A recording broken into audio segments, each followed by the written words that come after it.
can't talk. You can never talk. As a matter of fact, here's the thing that I can do for you. I'm comparing both your schools based on accomplishments. Now, we all know Tennessee and Ohio State have only faced each other twice. And the record is 1-1. The last time Tennessee and Ohio State faced each other was like back in the 1920s, if I'm not mistaken. And that was like years ago.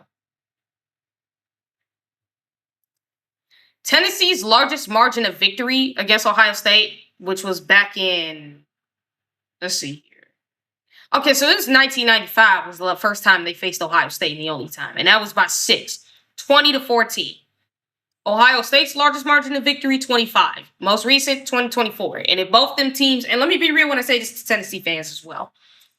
If you guys went up against Ohio State from the 2000s to now, you would pretty much have a losing record against Ohio State. And I'm pretty sure Ohio State's margin of victories would have gotten even bigger than 25. And if you went up against Ohio State right now, it would be a flat-out BTA, just like it was to Oregon. Just like it was to you guys in the playoffs about 2 years ago. Oregon 2 years ago. Texas and Notre Dame about 2 years ago. So it would still be BTA, except for you guys it might be much worse. Because, as I said with DGG, if he went to Tennessee, he doesn't have receivers. Like, Tennessee doesn't have receivers. I'm being real when I say this. Tennessee can't develop receivers. I did a whole video about who are the anti-U's and the NFL U's. Anti-U's are schools who are incapable of developing NFL caliber players, especially by position. So I do have it done by position. Tennessee is the worst at developing wide receivers. Even worse than Michigan, who's right there with them in my opinion, as far as anti-wide receiver youth. They're worse than Michigan, worse than Scotland, way worse than them.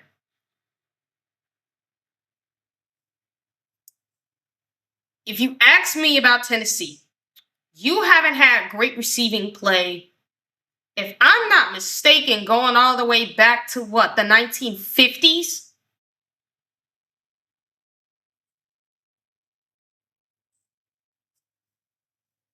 If I'm not mistaken. So, if DGG went to you guys' school, okay, you don't have receivers. Now, if you go up against a team like Ohio State, their defensive backs are going to smother your receivers without even trying. Your O-line is going to get ripped to shreds because I've seen Ohio State abuse your offensive line. Their D-line has abused the heck out of your offensive line. So that's not even going to be a question that Ohio State's D-line will dominate your O-line. The only thing I would expect from your O-line is to do what every other O-line has done when they played Ohio State, which is grab and tackle these guys. That's all you're going to do. You have no quarterback for them to worry about. Now, I know a lot of them talk about Faison Brandon. Here's the funny thing. I do not trust John Heupel's ability to develop a quarterback the way I would trust, and God damn me when I say it, I don't trust him more than I would trust Lincoln Riley. I'm dead serious, people. I do not trust John Heupel to develop a quarterback like Lincoln Riley. Now, here's the thing. Lincoln Riley cannot develop an NFL quarterback. That is factual. He's never capable of developing an NFL quarterback. He's not. But when it comes to college quarterbacks, I can count on Lincoln Riley having an NFL quarterback. I can count on that. Like, he's going to have a college football quarterback ready to play at all times. That is the one thing I can trust about Lincoln Riley. He's always going to have that. I do not trust that about Josh Heupel. I don't. He's never shown the ability he can develop a quarterback. Never. Not once. So, and I know some people will bring up, well, Hendon Hooker. Hendon Hooker, I'm not going to lie. He had a great season. He did good.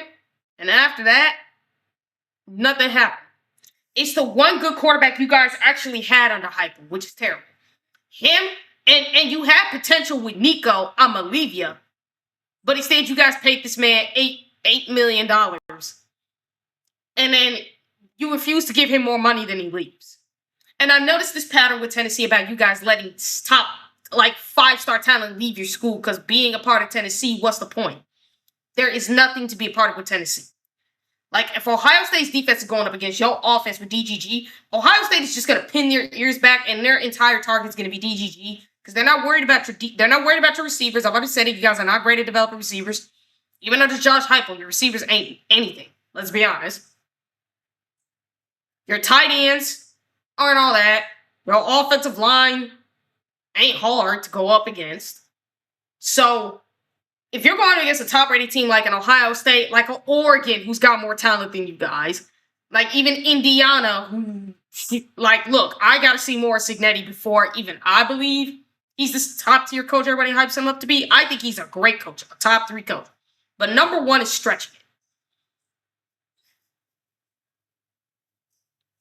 I got to see him do it more consistently. But even I believe he's a better coach than Josh Heupel. And he could beat Tennessee with Indiana. There's no doubt about that. If anything, Tennessee has been mostly irrelevant for a lot of the time they've been around. So compare them to Ohio State right now, as far as accomplishments and everything. And this is what I mean. You have all-time wins record. Obviously, Ohio State beats them out. The record is better by far, not even close. National championships. Ohio State beats them by 3, but can easily claim a 10th and can beat them by more. Recognized national titles, well, they beat them out by a bunch. Because claim national titles and recognize national titles, yeah, there's a difference, but overall, Ohio State does beat out Tennessee. And I would say Tennessee at this point has what? 8 total claimed and recognized, where Ohio State has 9 total for both. So, conference championships, Ohio State beats you out by a lot. Bowl games, Ohio State beats you out, not even question. All-time wins, we all know Ohio State beats you guys out. It's not even a debate. Not even a debate. Consensus All-Americans, Heisman winners, draft picks, first-round picks, weeks in the AP poll, and weeks at number 1. You're beat out by Ohio State in every single metric of a program. So my question to Tennessee fans is, why are you talking like you've been here? You haven't been here. Ohio State beats you out in everything possible, and you guys are acting like as if you have been at the top of the mountain since day one. You haven't. You guys have been trash for a better part of how many years? Like what? How many years have you guys been trash? Like well over a decade?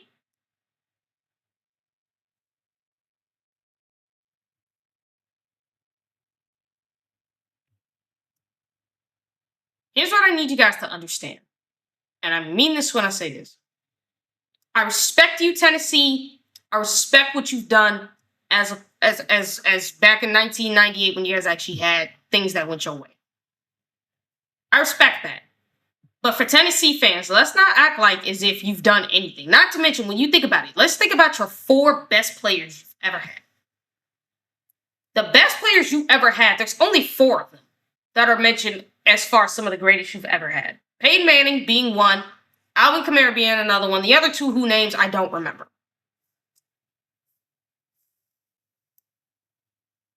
But let's be realistic about this, Tennessee fans. Tennessee was not on the same level as Ohio State. And I need you guys to quit acting like it. Like, stop acting like Michigan fans. Because that's what you remind me of right now. You remind me a lot of Michigan fans, because this is how they act. You act like as if you've been relevant for a long time. You have been relevant in almost 30 years. So, like, please stop acting like as if you've been relevant all this time. When you get to Ohio State's level, when you're competing for national titles and you're at the top, then you can start talking. But until then, you guys need to stop talking. Because guess what? One thing that his uncle, DGG's uncle, did say is that Ohio State doesn't need Ohio State doesn't need DGG. They don't need him. And it's true. Jeremiah Smith even said it. Ohio State don't need him. They can replace him. He said that. Jeremiah Smith, a generational receiver, is telling you Ohio State can replace him. They don't need him. They can replace him. It's a lesson for Tennessee fans to understand because they can. They already got somebody behind whom can take his place, and that's Chris Henry Jr. Potentially even Jaquel Guilford, who's a stud in his own right. As well as Brock Boyd, who honestly isn't the most athletic. The other thing, too, is about the DGG thing that people don't talk about. Is this. People bring up that they only offered his best friend, Jordan Darren Jima. I'm not going to bother pronouncing the other part of his last name, the T one, because I'm not going to pronounce that right. But Jordan Darren Delija, JDDT, as I'm going to call him. People think that he's only got offered because he's DGG's best friend. Listen, I'm pretty sure that played a part in it. And trust me, it did play a part in it in a sense. But it's not the only reason he got offered. I had seen Sports Talk Jay's show before. And he talked about how, this kid is not an athlete. He's not an Ohio State level player. I'm like, did you watch his film? Are you just assuming that? Because if all of you watch the JDDT's film, the kid is a dog. He's a true dog. Even, I'm not a recruiting expert. Let me tell you that right now. Mika and Vader are. The members of the OHL podcast, Mika with her, with the Illuminati podcast, which covers recruiting, she could tell you the same thing. She agrees with me that he is an underrated player who nobody's paying the most attention to, but Ohio State is. And this wouldn't be the first time. People, I'm pretty sure DGG probably took Ohio State to go see the kid and actually pointed him out to Ohio State and saying, hey, he's good. Ohio State took him in, brought him into camp, said, okay, let's check the kid out. Let's see what he about. DGG's pointing us in this direction. He must be good. Ohio State saw him at the camp. They saw how good he was and said, okay, so this kid is DGG's best friend and he's really freaking good. Looking at his film, looking at the way he plays, looking at his overall play, to think that this kid's not good is like saying, you're not paying. It's like you guys are assuming that because he has offers from just Penn State and these other lower tier schools that this kid must not be good. No, he is. Y'all just not paying attention. He actually has 2 Power 5 offers. One being from obviously the one from Ohio State, but he recently at some point had got an offer from Ole Miss, it looks like. So he has 2 Power 5 offers that he has that no one knows about. Ole Miss looked at the kid and say, oh, we'll offer him. He looks good. If Ohio State offered him, he must be good. Checked out his film and said, okay, we'll offer this kid. I want you guys to understand this about Ohio State. They don't care how athletic you are. It's not just how athletic you are. It's part of it. And he does got some athleticism. But it's the fact that this kid got dog. He has strong feet. He's very versatile on the defensive side of the ball. You can move him anywhere. He's also great on special teams. He's got a 6'6" wingspan, and the kid is really, really, really freaking good. He is. He's really stinking good.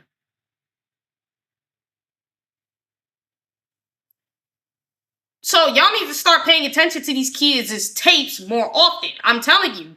Because for Ohio State, they looking at this oh, we ain't gotta fight nobody for this kid. Oh, we ain't gotta pay this kid no money.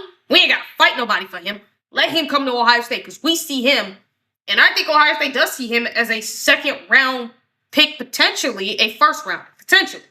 I ain't saying he is, but there's potential there.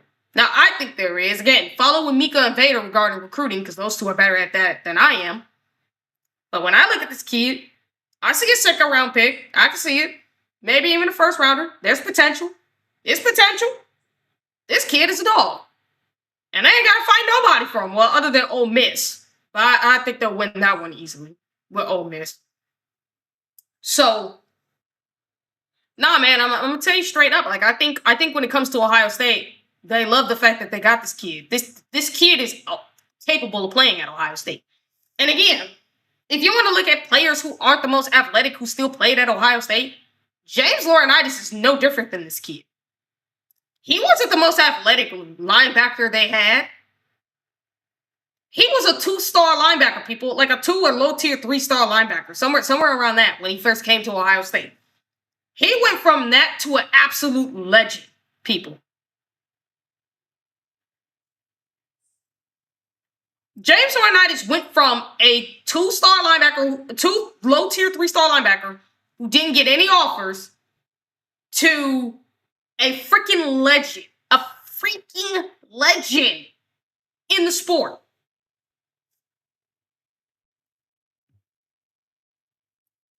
He is a freaking legend, a flipping legend in the sport of college football, and he ain't nowhere near as athletic as the guys Ohio State's had over the years. Ask yourself that question. You think Ohio State cares? He's nowhere near as athletic as A.J. Hawk, and A.J. Hawk was a 3-star, people. He still played with the effectiveness on the football field. And I think at one point, Laurinaitis might have been a 99 overall as a linebacker in the college football game when he was still around, if I'm not mistaken. I could be wrong about that. I could go back and check. But I believe that's the case. Laurinaitis was no freak athlete. And yet here he was, as a top-tier linebacker in college football who went to the NFL, spent 10 years there, was a stud in the NFL, left, became a coach, came back to college to teach these kids so he could be a linebackers coach at Ohio State, and then eventually move himself up to be a defensive coordinator because his dream is to be a defensive coordinator for Ohio State, and become like one of the best coaches right now as far as a linebacker coach. I think he might be the best linebacker coach. It's crazy to think about with Laurinaitis. Like, people, I don't care that this kid might not be the most athletic guy Ohio State goes after. James Laurinaitis wasn't.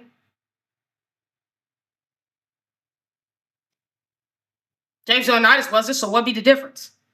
The only difference is they play different positions. He's a defensive back, he's a linebacker. And guess what? From what I've seen of the kid, he has enough athleticism to last at Ohio State. Not to mention, seeing kids like him, Ohio State likes those type of kids because those kids that are underestimated are the ones who will play the hardest. They know that. Unlike Tennessee, Ohio State is known for development. It's what they do best. They don't just take 4 and 5 stars. They're the best at developing 3 stars. They're the best at developing unranked kids, whether you know that or not. And they're the best at sending talent to the NFL, other than during the Nick Saban era. Like, and Nick Saban and Ohio State were 2 of the best schools at doing that. Bama and Ohio State were the best at doing this. So I'm being real when I tell you guys this. Tennessee will never be at that level because they don't know how to develop. They just acquire talent and expect that talent to do better. I mean, it worked out really well with Chaz Coleman, didn't it? It worked out really well with that, what's that name of that other guy that y'all had before Chaz Coleman and before Nico? He was some defensive player who wanted more money and just absolutely left y'all. That's your problem. Because for DGG, he has no competition in that running back room at Tennessee. He doesn't. He will never have competition. He will never have competition there. There's nobody there to push him at his best.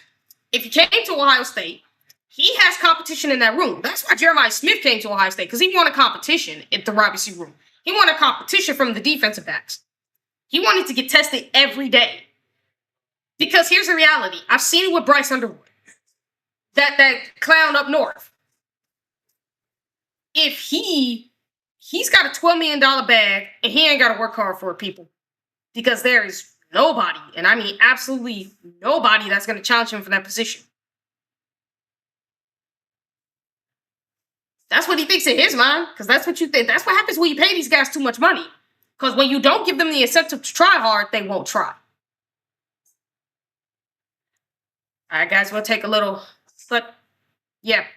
But no, I'm sorry, guys, before I say it all the way a bit. Like, let's be honest. Tennessee will never be at the level of Ohio State because you guys are all about just acquiring, not development. You can't develop. You've never shown the ability to. Because in this era, coaching matters more than anything else. And it shows that in the SEC, and even former SEC players who transferred from the SEC to the Big Ten have said it. The Big Ten has far superior coaching to that of the SEC. Just being real. So until Tennessee shows, and as well as some of these other SEC schools can show they can develop, not just acquire talent, but develop, let's kind of get real. I mean, I've been critical of USC and Oregon because I think they're just doing the SEC. You're not developing talent, you're just acquiring it. Either you're going to get the best out of them or you're not. That's what's going to set you apart as a coach. That's just reality, whether y'all like it or not.